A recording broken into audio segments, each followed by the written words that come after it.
special teams. I think that's the key. We talk about effort all the time on teams, and then the technique that comes along with it.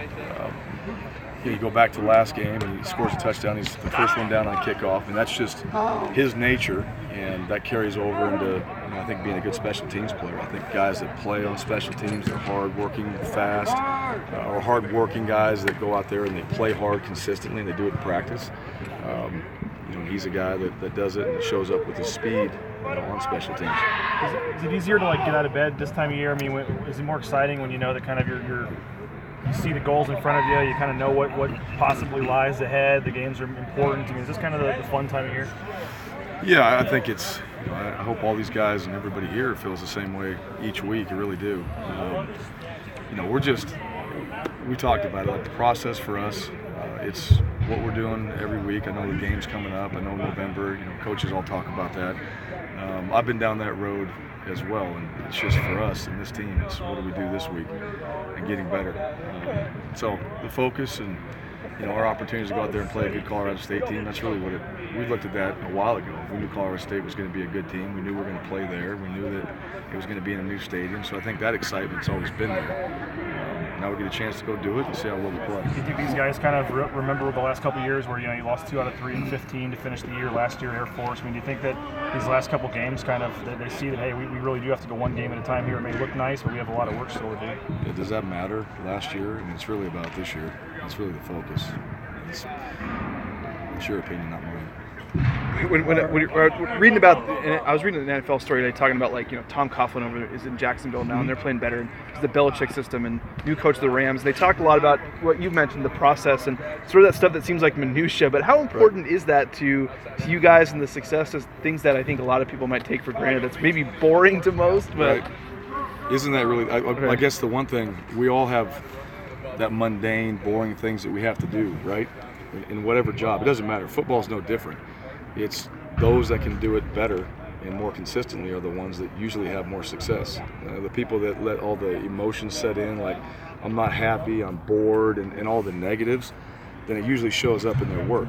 And for us, the process, it stays the same for the most part, but the challenge is completely different. I hope guys find the value in that.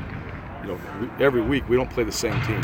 We have a process that's very similar, but we get to have a completely different challenge. So a Thursday practice like today, we come out, we're going to do the same things. We'll have the same amount of reps, very close. We're going to have the same type of periods, but the challenge is completely different. Nevada was different than Colorado State, and I think guys that get bored with that, especially in the game of football, and you have different teams you play every week, I think that's an immaturity.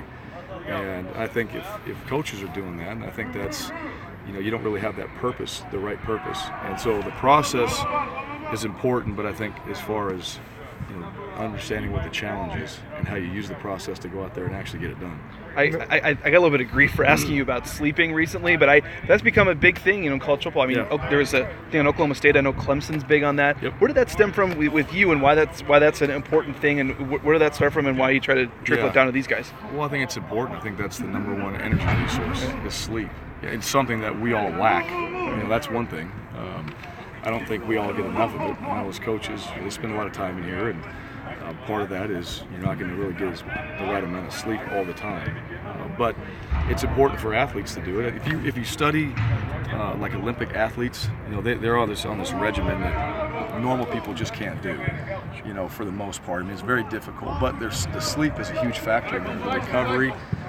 Bodybuilders, they'll usually rest after a hard lift or something. So rest is where you repair your body, and in football, especially this time of year, if you can get rest, if you can actually get 7-8 hours as an athlete, you're probably going to fare better when you show up the next day. You're not as foggy.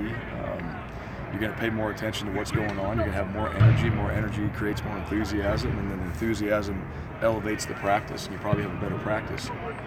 But I think it's important. That's something that I think for young people, when we try to tell our guys, it's just try to show them the importance of it. Hopefully they can do it and get away from a lot of the distractions that they have, and try to get the proper rest. Hars, what do you think about Nato and Kane? Who's that? Those are your running backs. What's that? Alexander Madison and Ryan Wolf. or what is Tornado it? and hurricane, and they shortened it to NATO and cane. Apparently, that's what they told us. Are these made up people, or are these real people they just copied? Or They were trying to be unique, so they NATO and Kane. NATO and Kane. Yeah, I think that's an awesome duo right there. Yeah, those guys. You're asking me about both those backs. I think they've done a good job. They've been running physical. I think since we came out of the bye week and we've ran the ball more effectively, we've done it more consistently. Both those guys have been big factors in that, and a key ingredient, to where our offense has gotten some success from. You talked about going to play in the new stadium. Seen a lot of the Mountain West schools do a nice job of upgrading their facilities and programs over the last couple of years. Do you have a wish list for your program right now? We don't have the time, I'm sure, to talk about it. I think everybody does. It's not just me. Everybody's got a wish list. I don't think, I'm sure, even with the new stadium at Colorado State, there's probably things in there that they wish they're going to have or wish they could get. Yeah, it's always, the big question is how do you always upgrade and make things better. So it's not just me. We have a great stadium. We have a great setup. Are there things that we can improve? Absolutely. Are those things that others are working on? Absolutely. Do they care about it? Yes. And it's just a matter of, when that can actually happen. But I think everybody feels that way. I don't think there's a coach or anybody in college athletics that would say we have everything we need. And it's just not how it works. So. Colorado State's got a great, from what I've seen, the facility is first class. They did a great job with it.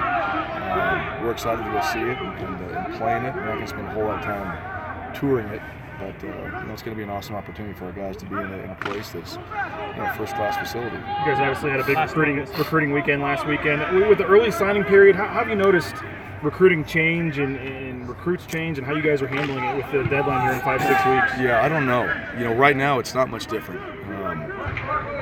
Maybe it's sped up a little bit as far as guys committing, and I don't know until we actually do it. That's probably the question that everybody, we can all sit there and have plans for it and what's going to happen and what's going to happen when they sign or if they don't sign and what everybody's going to do, but we don't know that until it actually happens, because then you have another signing after it.